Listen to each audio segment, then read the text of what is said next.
Lunatics, what's going on? Welcome back to the channel. If you're new to the channel and you're just tuning into this video, my name is Matt Luna and this is my YouTube channel. Thanks for checking into the video. If you guys are new, I really encourage you to check out some of my other videos and stuff like that. I think you'll like them. I got a lot of fishing videos, a lot of tackle making videos. But those of you that tune into all my videos know that already. And today's video, we're just gonna be talking. I didn't get any content recently, so I haven't had anything really that I could put out towards the end of this week, so I figured I could take a few minutes and just talk to you guys a little bit. I got some stuff coming up. I just went up to Big Bear not too long ago. If you guys have been following my Instagram, then you'll know that I just went up to Big Bear with my wife last weekend, and that was an adventure, and we will get into that a little bit here in a minute. But it was quite the adventure and definitely wasn't what I think my wife and I were hoping for. It was still great to hang out with her. It was still great to have that quality time that together that we haven't had in a long time, with this whole coronavirus and all the kids being home and everything being closed down and not knowing what to do with grandparents and everything, because do you have them watch your kids? Do you not have them watch your kids? It's a weird time. We all are going through it, so we all know that. But nevertheless, we haven't been able to really hang out much, just the two of us, since basically mid-March. So we finally were able to get away. We were finally able to take a little trip up to Big Bear and spend a couple days, just me and her. It was great having that quality alone time together. It was a good trip. Got to get out on the water, got to drive the boat around, got to do some fishing, but the fishing sucked. I don't really know what else to say. The fishing wasn't good. I caught one fish the entire trip, and it was probably like 6 inches long. It was like a 6-inch smallmouth. I caught it on a drop shot, and I'd only fished Big Bear. Man, it's probably been, I don't even know. I was a kid, and it's over 20 years since I've been fishing on the water in a boat on Big Bear. My dad and I rented a boat, and we went out and we started fishing, and I forgot the tackle box at the ramp, so we had to drive all the way out to the spot, realized that I forgot the tackle box at the boat dock, drove all the way back to get the tackle, and drove back out to go fishing, and then went back to get my family, and then we went and drove around, ran out of gas, and got towed in by somebody else. So that's my fishing experience on Big Bear. But that place is kind of weird. It was a lot different than I expected. It was a very shallow lake overall. I mean, there are some like deeper areas that get into like 50 foot or something like that, but overall very shallow lake. I thought it was going to be deeper. I didn't have any mapping. I didn't do any research or anything like that before going up there. I just was going to go fishing. I expected the fishing to be a little bit better, but I don't know if it's just because I couldn't figure them out or what, but the fishing wasn't good for me. One thing about Big Bear, there's all kinds of grass all along the shoreline. Pretty much it covers almost the entire lake. There's areas where there's not as much grass, obviously, but for the most part, that grass covers pretty much the entire lake. And it's super thick, so I thought maybe I could punch it, maybe I could throw a frog on it. But that stuff, no blow-ups on any of that, no bites on punching, no bites on like just flipping. So I was like, okay, let's go out deeper. So I started fishing some rock piles out in like 15 to like 30 foot, depending on where they were at. And no bites on that either. And eventually I just started throwing a drop shot along the grass. And I kept getting bites throwing a drop shot, but they were all small fish. I'd get bites and it would take line, and I'd go to set the hook, and then they wouldn't be there because they were just too small. And eventually I did hook one. Like I said, I caught one like 6-inch smallmouth, so I was able to hook one. But it was kind of a letdown, because I was hoping that, you know, I could get my wife to catch some fish and stuff like that, but it just didn't end up happening. And so the craziest part about the whole trip is, I think I was told that they spray for grass when I was out on the lake, so I thought that maybe the grass was dying, and then I was told by somebody else that the grass doesn't get sprayed in order to get killed up there, so I don't know whether it gets sprayed or not. But nevertheless, the grass looked brown. It looked like it was dying to me, and there's just like this green kind of hue to the water, and then in some areas there's like this green, like, I don't even know what to call it. It almost just looks like a green, like, something that kind of just sits on the top of the water. It's not really a grass. It's not really anything else. It's just kind of like this, like, green film that just sits on the water.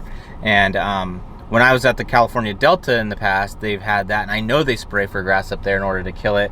So I just assumed that they were spraying the grass. So as we're driving in, like, we're done fishing. We went fishing Friday afternoon, and then we went fishing Saturday morning, and that was going to be all the fishing that we did. So I was going back in, and I see this big blue boat thing. It's not even a boat. It has like that Mark Twain little propeller thing that kind of like moves the vessel, I guess. I wish I would have taken a picture because I'd put it in the video, but I don't even know how to explain it. But it's like this big blue thing, and it has this propeller that makes it move in the water. But basically, it's something that goes around the lake and picks up the grass. So I don't know how deep it goes or anything like that, but it basically picks up the dead grass and gets it off the lake. So I'm looking at this thing, and it's right in front of me, and I move over, and I'm looking at this thing and just kind of taking it all in because it's such a funky looking thing on the water. And then all of a sudden I'm idling by, and then boom, my lower unit hits a high spot and the motor shuts off, and I know that I messed something up. I know that my prop got dinged up, my lower unit might be messed up, my prop shaft could be bent. And the craziest part about that whole entire thing is that in less than 2 weeks from that incident, I have to be up at the California Delta. And I knew that the timing on it couldn't have been worse. And I was starting to get nervous. I didn't know if I was going to be able to fish this tournament coming up. And I still don't have the boat back yet, which it's only been there for a few days. But nevertheless, I haven't gotten 100% confirmation that it's done or anything like that. I can get into more of what I found out, but going through the story, as I hit that, motor shuts off. It's still in gear, obviously, because when I don't know how familiar you guys are with boats, but once you turn it on, you have to engage it to go forward or reverse. So it was still in the forward position, so I have to put it in neutral. I'm able to start it up again, and I'm able to put it in gear and keep going. And I had like literally a quarter mile left to get to the ramp. So I get to the ramp, I get the boat on the trailer, and I'm looking at my prop, and I'll put some like clips in there of the prop and while we're talking. But I'm looking at the prop, and I can see that it's messed up, and nothing that's too bad that the prop can't get fixed. Because one of the things that they can do when you do ding up a prop or something like that is they can actually add metal, like weld metal into that prop, and then they're able to polish it down. Stuff like this happens from time to time. It happened, if you've been following my content for a while, you'll know that a couple of years ago at Lake Mead, I had a very similar situation happen where I did hit a reef out there and dinged up the prop and had to get it fixed, had to get a replacement prop. So this kind of stuff happens. I don't want it to happen ever, but unfortunately there's times where, you hit something.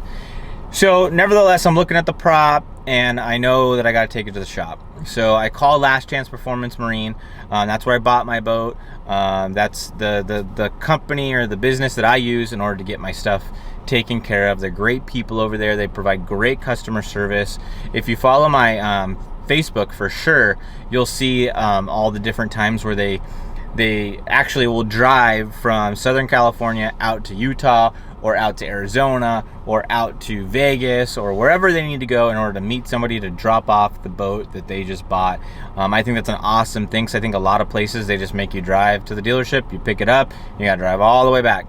But they have time and time again literally driven and towed a boat 6, 7, 8 hours in order to deliver it to the customer that bought it. I think that's an awesome thing.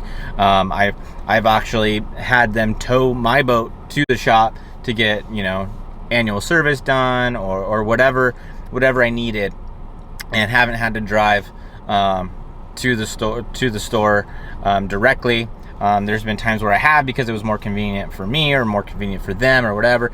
But nevertheless, it's a great place. If you're anywhere near Southern California and you're looking to get into a new boat, definitely check out Last Chance Performance Marine. If you need service on anything on your current boat and you're in the Southern California area, make sure to check them out. If you're looking for upgrades on your trolling motor, your electronics, whatever, check out Last Chance Performance Marine. Give them a call to see, you know, what it is that you might want. So like, for example, I bought my Skeeter, came with 2 Hummingbirds on it, but I wanted to add the Garmin Live Scope, which I highly recommend for everybody. So if you're interested in that, make sure to check the Garmin's out. They're great. I'm not sponsored by Hummingbird. I'm not sponsored by Garmin or anything like that, but I wanted to add the light scope onto my boat, and I highly recommend it. It's an awesome thing. And they were able to add that on. They installed it. They got everything hooked up and working great when I bought my boat. So if you're looking for anything that I just mentioned, make sure to hit up Last Chance Performance Marine. But moving on, I call them up. I said, hey, this is the problem. I hit something up here. I'm gonna drop the boat off. So the next day is Saturday. Let me back up. We fished Thursday and Friday, hit something on Friday, and we were driving home Saturday. So Saturday we go from Big Bear, drop the boat off over at Last Chance Performance Marine, and that's where I started getting nervous. Not because I was dropping the boat off. I knew it was in good hands. I knew it was gonna get taken care of, but the unknown at that point is what made me nervous, because I didn't know if I was going to be able to fish the Delta. I had sponsor obligations with the Delta. GCI Outdoors is sponsoring that tournament, so I had already paid for my entry. I've already organized my stay up there. I've bought a ton of tackle for that tournament. I had stuff in my garage, like a lot of the stuff that you see in my videos when I'm in the garage, a lot of that stuff on the pegboards, all Delta specific stuff. It's natural colors for the most part, so I could fish it down here, but I bought it specifically for the Delta. So I was like really concerned, like, what am I going to do about this money situation? I got all this tackle.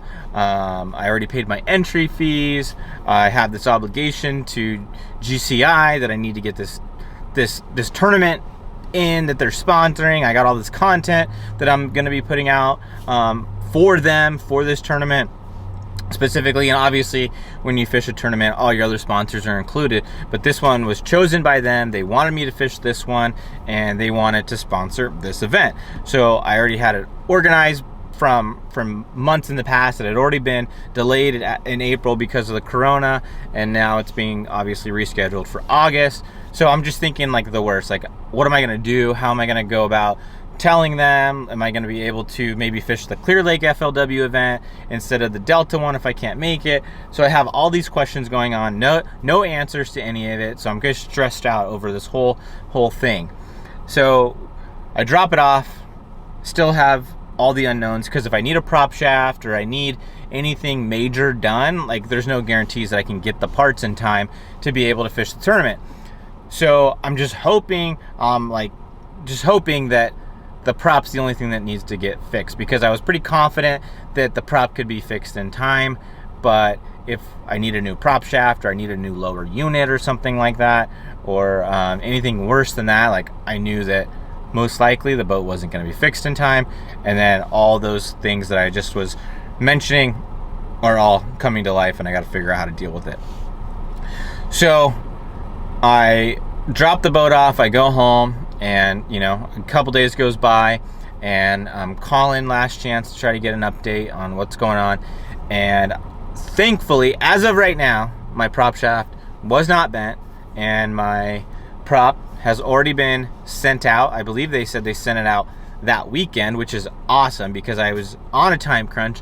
Any extra days in a situation like this are great, because you just, time is not on my side when it comes to this tournament. So it was great that they got that thing sent out right away in order to get it back as soon as possible. They were able to look at the prop shaft, and it wasn't bent, and they were going to double check everything.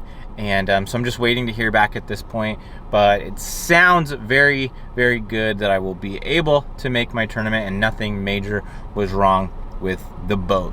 So that's awesome. Super pumped. I cannot wait to get up to the Delta. I haven't fished a tournament since February, and that was at Lake Havasu, and it was tough fishing, but I'm just ready to go fishing. I'm ready to go fish a tournament. I'm ready to get out there and go practice. I'm ready to travel up there and fish completely different than I fish down here. And I just can't wait to go do it. That's like the whole reason that I do this Matt Luna fishing thing, is so I can go and fish these tournaments, and that's what I want to do. I'm excited to go up there. I cannot wait to go fishing up at the Delta and compete in that FLW Toyota Series event. But check this out. So if the boat part wasn't enough, I also had truck issues. So as I'm driving up there, my truck starts overheating, because as you go up to Big Bear from where I live, you got to go up the mountain and everything, and my truck starts overheating, and then eventually the check engine light comes on. So not only did I have to drop my boat off at the dealership in order to get looked at, on Monday after I get back from the trip, I got to drop my truck off in order to get it fixed or looked at to figure out what's going on. And obviously, as you can see, this is my truck. I got the truck back. It wasn't anything major, so they were able to change the thermostat out, make sure that there was nothing major going on, which there wasn't. So that was good. And thankfully, the thermostat, which is what they replaced, was under parts warranty, so I didn't have to pay anything. So I was able to drop it off. It was there for a couple days. They made sure nothing else was going on, and I didn't have to pay a dime. So can't complain about that. Not gonna get so lucky, I know it, at last chance, because I already know I gotta pay to fix that prop, but it is what it is. Things happen, and you gotta get it fixed, and you gotta keep fishing. That's all you can do. But crazy weekend up at Big Bear, just in light of what was going on. The fishing sucked, messed up the boat, the truck overheated, but I'm looking at the bright side. I was able to hang out with my wife, and I was able to have some quality time with her that we don't get enough. Anybody that's watching this that's married or in a significant or a long-term relationship knows that stuff's really important, and it's very easy for life to get in the way of that kind of stuff, but it keeps the relationship healthy, and it's just very important, especially to a married couple and stuff like that. So it's great that we were able to get away, and thankfully I wasn't too much of a bummed out person as a result of the issues I was having with the truck and with the boat and stuff like that. I was able to, still have a good time, still not a jerk, essentially, during the trip. So that was good. So I'm hoping I can get my boat maybe this weekend if I'm lucky. If not, I'll have to drive up there sometime next week in order to get it before I drive up to the Delta. I'm slated to drive up there next Friday, and then I'll have 4 days of practice up there, and then minimum 2 days, and if I'm lucky enough to make the cut, then I'll fish a third day. The Delta has not been nice to me in the past. When I first started going up there and fishing, well, let me back up. I've only actually fished 5 total days on the Delta ever. I fished 2 Wild West Bass Trail Pro-Ams up there, and you only get 2 days of practice and 2 days of tournament unless you make the cut, and then you get a third day. So I've done 4 practice days, 4 tournament days, and then 1 extra day when I stayed about, I don't know, half a day punching. And that's my entire Delta experience. So I know what the Delta looks like. I kind of know how the fishing goes up there, but my experience level at that place is way low. But I'm really excited for whatever reason to go up there and really try to catch those fish. I don't talk to a lot of people. I have one buddy that I talk to on a regular basis that lives up there, but I don't have this giant circle of people that I can reach out to find out what the bite is, where to go fishing, where's the grass, where they sprayed recently. And that stuff does matter, but I think kind of going in and just having like a blank canvas, so to speak. That place is huge, and one of the things I think is going to be a major factor in that tournament is the 6-hour rule in California. So during the summertime, California has some law, probably regarding fish care or whatever, where you can only have tournaments that are like 6 hours. So basically, if we launch at 6, the weigh-in's going to be at like 12 for like the first flight or so. I don't know exactly what the time frame is going to be, but there is a law, and I don't know exactly how how much they can finagle within the law or whatever, but it's there. So it's going to be a factor. We're not going to be able to fish as long as your typical tournaments are. So that being said, the Delta has tides that affect it dramatically. And anybody that fishes tidal water knows that those tides are basically like the dinner bell. When the water starts flowing, that's when the bites start. When the water starts to slow down, that's when the bite stops. And you have these little windows of time where you can really get bit. I mean, you can catch fish all throughout the day, but there's real specific windows of when those big fish will bite. I don't always know when those windows are, so I just kind of have to do my best to find some areas to figure out what tides I'm getting bit on the best, and then try to maximize my time within that tide. So you can get tide charts and kind of see how the tides work and when they're going to be high and when they're going to be low. And then if I can figure out when I'm getting bit within those tides, so basically if I get bit at noon and I look at my tide chart and it's mid-tide, let's just say, and then like over practice I know that I'm getting bit on this bait in this area at mid-tide or something like that, I know that that's where I want to be come tournament time, is in that spot during mid-tide. So that's an example. But if you can consistently get bit at the same tide levels, then you can do what's called running the tide, which is basically running east or west, so either away from the ocean or towards the ocean, depending on what kind of tide you're looking for, whether it's an incoming tide or an outgoing tide, depends on which direction you need to run. And that keeps you on those tides. So you can basically have one tide on the west end of the lake that is in the middle, and 2 hours later is the same tide level way far out east. So those tides aren't the same on the entire lake. So you can run the tide, so you're always around the moving water, so you're always in those windows where you're getting bit. It sounds like it's easy, but it's not, because you have to hit those windows just on time. Wind can be a factor. Just the amount of tidal swing isn't a factor, because if you have real big tide swings, you're going to have more water, more current.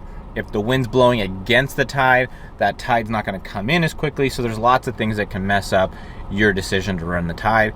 You can also camp out in one area and just try to pick fish off along the way. Sometimes that's good, sometimes that's bad.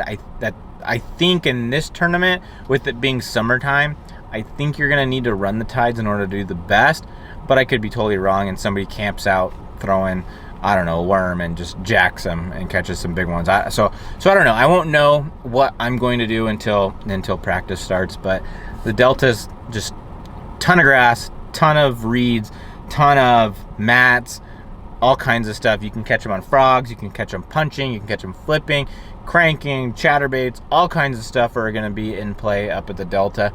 So I'm super excited about that. The wind is supposed to blow, I think, like 20 to 30 all throughout practice, all throughout the tournament.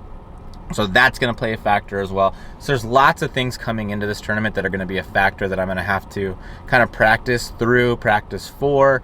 So it's going to be a lot. It's going to be a lot of work, and there's going to be a lot of things that I'm going to need to take into consideration in order to try to do well in this event. And I really want to do well. I would love to make a top 10 cut. That would be almost the same as winning it for me, as making that top 10 cut.